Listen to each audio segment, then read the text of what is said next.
Now that we know that the Skrulls have been around for years, like, do you think it's possible? Do you think it's possible we may find out that some people we've seen before have been Skrulls this whole time? Ooh, I like the way you're thinking. I'm literally going back to the show and going, do we? Can I talk about it? You would not be able to talk I know, probably, right? I think, I think that it poses the question of, like, who can you trust? Yeah. And they have been around for a long time, but now they're building more numbers, and they're becoming a very big threat. And a lot of them are kind of mad that they're in hiding, and so we'll see that play out. Okay. And, we've seen Maria obviously in a lot of Marvel projects, and a lot of the time she is with Nick Fury. Like, do you have any, like, dream team, like, pairing you would like to see her with if she did? I want to get with my girls. I want to I want to bring back Scarlet Witch. I want to bring Black Widow. I would love to see it'd be cool to see like a female agent type show, movie, something that's completely female driven, Awesome. And in a parallel universe, because we would have to make that work for some of them. Well, awesome. Thank you so much. Key to the team, adding another girl to the team, going from duo to a trio.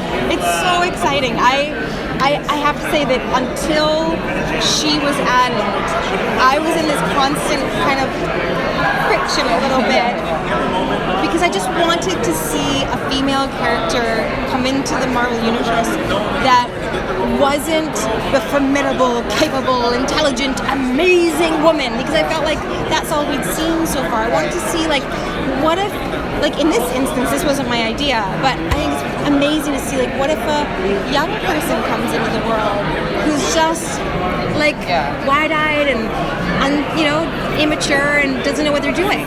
And that's so exciting and so beautiful. And I think we need to see female characters who don't always have their shit together. I think can I swear on you? Yeah. I'm actually more excited about Cassie's character in this movie than I am about my own, to be honest. And then, we saw Hope get to interact some with the other, like, Avengers and, like, that badass, like, female scene in the Endgame. Like, if you had, like, a dream character that you'd be able to pair up against within the future, who would that be? Oh, that's a really difficult question, because then my mind goes straight to, like, who's my friend that I want to hang out with for 8 weeks. But then if you're just talking about on screen, like, what two Avengers? Oh, let me think about that for a second.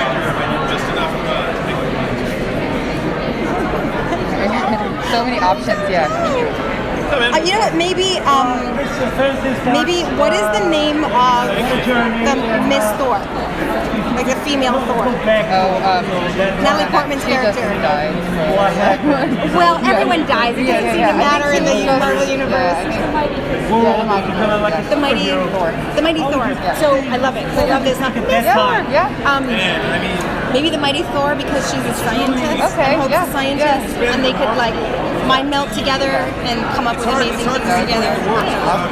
So how does it feel going from a Disney Plus series to getting a role in a whole MCU movie? As an actor, just thank God. Thank God. No, it feels great.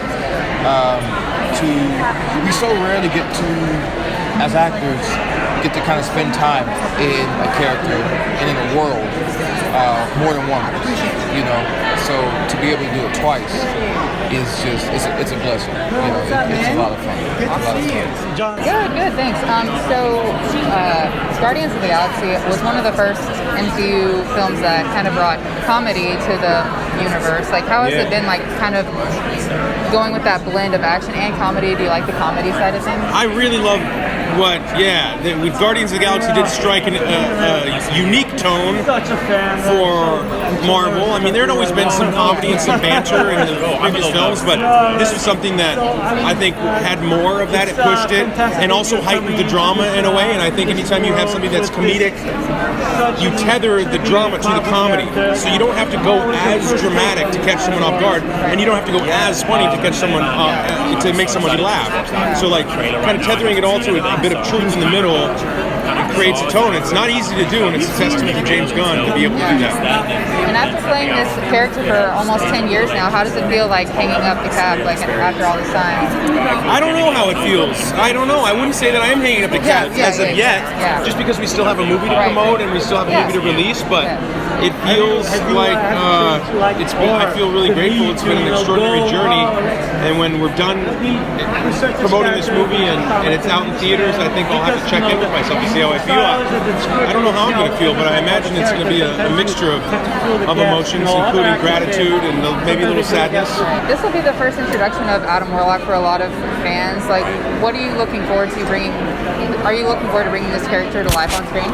Yeah, most definitely. You know, been a admirer of the Guardians of the Galaxy for a long time, a genuine fan, and always loved how kind of unique it was and the sort of position it held within the MCU, and to have a part like Adam Warlock in the context of all of that, just an immense privilege, and very excited for us to see it. Yeah, and so it seems like from the comics, Adam Warlock has like a very complex character and arc and what he goes through. Like, what do you hope to bring to the character on screen? Yeah, you know, I think he's in his infancy, you know, when he's kind of introduced, so he's, you know, trying to sort of work out, I think, you know, the way of the world, how to orientate himself, and the difference between right and wrong, and it's kind of a self-development journey, and I really enjoyed that. Awesome, we're looking forward to it. Thank you. I'm Filipino. Oh, very happy. Yeah. Awesome. So is this your first Comic-Con? How does it feel being here with MCU? Well, I think if you're going to come to Comic-Con, you want to be here with the MCU, so that's really rad. I feel like I'm ushered in a very fabulous way. But it's great. I love the Marvel fans because it's like, we were all anxious this morning, and I'm like, yeah, but Marvel fans are all full of love. Like, it's just excitement, and everything's positive. The messaging in our shows is positive, I think, so. And we just do it with people in disguise, with funny magical powers and cute outfits. So, yeah, it's just so much fun. So we don't know a whole lot about your character just yet, but we know that she's a friend of Jen. So is she going to be playing somewhat like of a support system for Jen and coming to terms with being a superhero? Or what I think I'm equal part support system and troublemaker. So, and I'm also a great +1. Like, I think Nikki loves being a +1 to a She-Hulk, because if She-Hulk does well, then maybe I get a swag bag. You know what I mean? So, yeah, I really like encouraging her to do all the superhero things, because I also don't have to do it myself. Yeah. Awesome. Well, looking forward to it. Nice Thank you so much. So this is the first time we see you back at Comic-Con since coming for Orphan Black, like small but mighty fandom. How does it feel coming back for Marvel and a completely different level? Yeah, I mean, it's weird. Like, Comic-Con itself feels very like home to me. I feel very like I've always felt connected to this group of people, because I'm also just a big fan of things, and so I understand that feeling. And there's such a wonderful community that's built at Comic-Con. But it's definitely wild to be here for something in the MCU, which, you know, this is kind of like the first time I'm realizing that. You know what I mean? Being here, it's the same thing. Yeah. And so in the trailers, we see that Jennifer is kind of struggling with becoming a superhero and maybe a little bit resistant to that. Like, will that be a significant arc for her this season, kind of coming to terms with that? Yeah, I think Jen had her life all set out for her. She had a really solid plan, and she worked so hard to achieve it, and she's still in the process of doing so. She's by no means at the end. And so for this thing to happen to her that totally upends her life and forces her to sort of like take on this other role that she doesn't want, that is definitely a struggle that she has. That's like funny too. You know, it's like a comedic thing, and it's also dramatic, and it has a lot of tension in it. It's fun. Awesome. Well, thank you. Gucci all up on my clothes, yeah. California king, yeah. I got one of those, yeah. She said, can you sing, yeah? If you bring your girls, yeah. Snakes up in the fields, man. I don't deal with those, no. Fashion when you see me.